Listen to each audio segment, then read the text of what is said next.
Sige po. Dito na lang. Sige po. Sige. Raven, congrats. Ano po yung nararamdaman niyo? Champion ako sa inyo.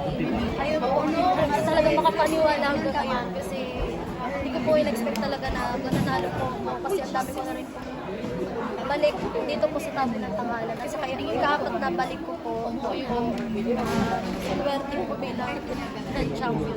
So, share naman yung journey. 4 times kang bumalik, ibig sabihin Maraming beses po akong bumalik. Una year 2017, tapos 2020, 2021, at ito po ngayon po paapat. Ba't hindi ka pinanghinaan ng gawin? Hindi ka na-give up na like to join and to... Actually po kasi give up na po ako kaso may mga tao pa rin po na naniniwala po sa kakayahan ko at sila po yung pupumilit sa akin na sumali pa daw po kasi kaya pa daw po manalo. Ano naman? Ano ba yung pinayo ng like ng coaches at saka yung kanina yung kasama mo, yung the company? Ano yung pinayo sa inyo? Ayun po, gaya po ng sinabi niya, sabi daw po ay yung kanta daw po ay laging isa puso, tapos damdamin daw po yung bawat liri ko daw po yung kanta para po malabas daw po kapag every time na nagpe-perform po. Ano, sabi mo, 4 na beses ka na. Gano'n pa katagal mo ng pangarap?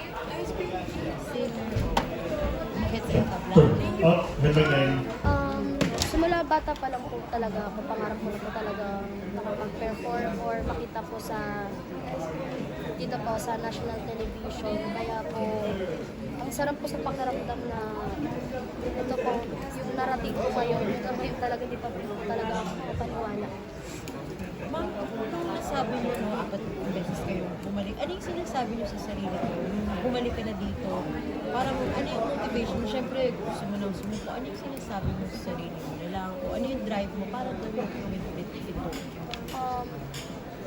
Nauunahan po ko ng negative po sa sarili ko. Ang sabi ko na lang po, ganun na naman po, magsasali dito sa contest, tapos matatalo din. Pero po nandyan po yung pamilya ko na papatatag po talaga yung loob ko. Ano na lang ma'am, last question na natin sa akin. Tuwing bumabalik ka ba dito rin para matatag din yung loob mo na kahit pa paano, wala kang regrets na nanalo ka pang 4 na beses dahil may mga natutunan ka naman yung unang tanong. Wala pong pagsisisi kahit nakailang balik na po. At lagi ko pong binabaon po yun every time po bumabalik po ako dito sa tawag na. Ano sa tingin mo yung nag-change? Kung bakit sa tingin mo etong chance naman ako yung kinapanalo? Bigla po kong ginanahan ng loob. Ayun nga po, yung mga tao po na naniniwala sa akin na sumusuporta. Yung pamilya ko po, ayun, number 1 po yun. Lagi po nilang pinapatatag po yung loob ko. Last na lang, etong nanalo ka na lang, tingin mo, paano ito mababago yung buhay mo ngayon o yung mindset mo? O paano ka dito mababago? Siguro po, sobrang laki po ng pagbabago nito kasi yung pamilya ko po ay hindi naman po talaga kumbaga may kaya po. Kaya ito po, ang laki po itong napanalunan ko. Gagamitin ko po ito para sa pamilya ko po.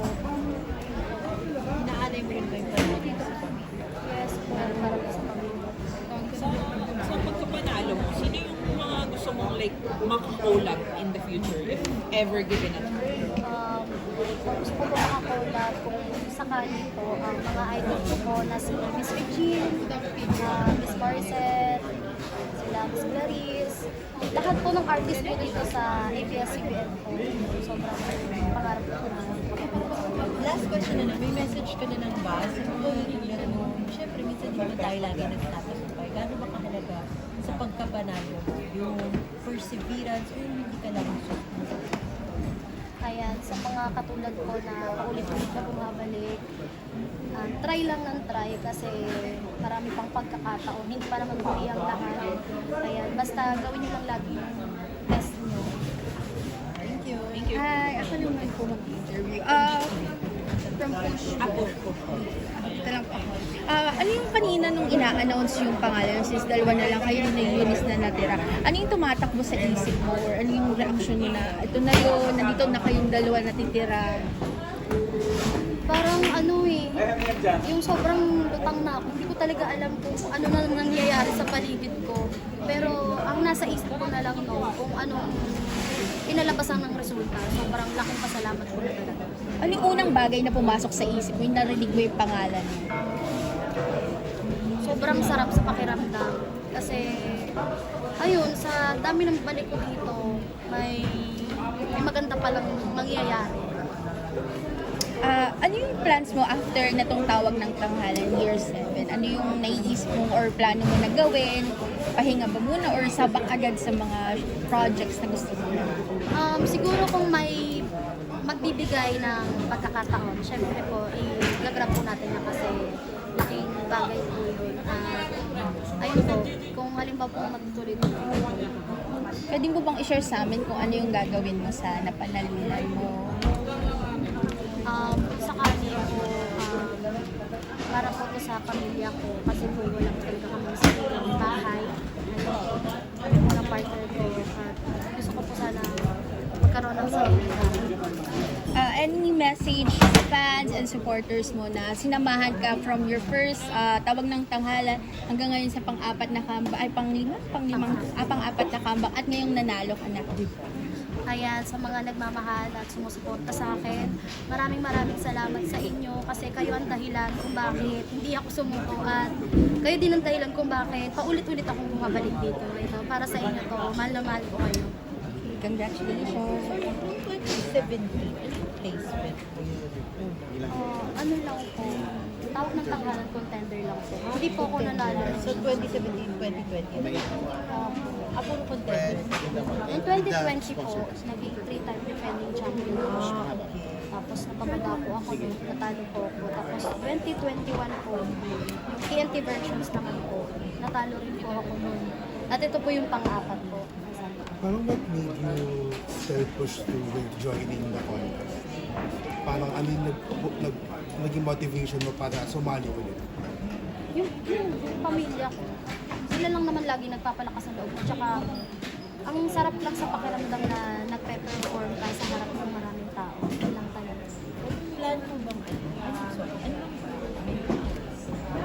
Freelance singer po. okay, so gusto mo talaga ito yung kumain.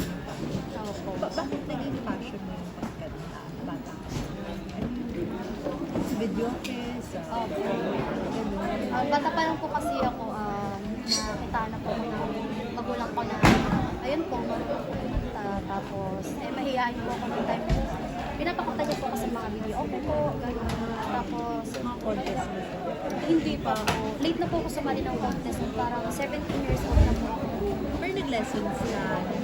Hindi po. Hindi rin. Sa self-taught ka. Last naman, parang with this, parang ano yung meron ka bang parang message or inspiration para ano yung mga future mong gustong gawin sa music mo? Anong mga gusto mong gawing music in the future? Genre. Genre, anong gusto mo? Siguro po, ang gusto ko gawin music ay mga ballad. Anong banda? Saan po ako makilala po ng tao. Yun po.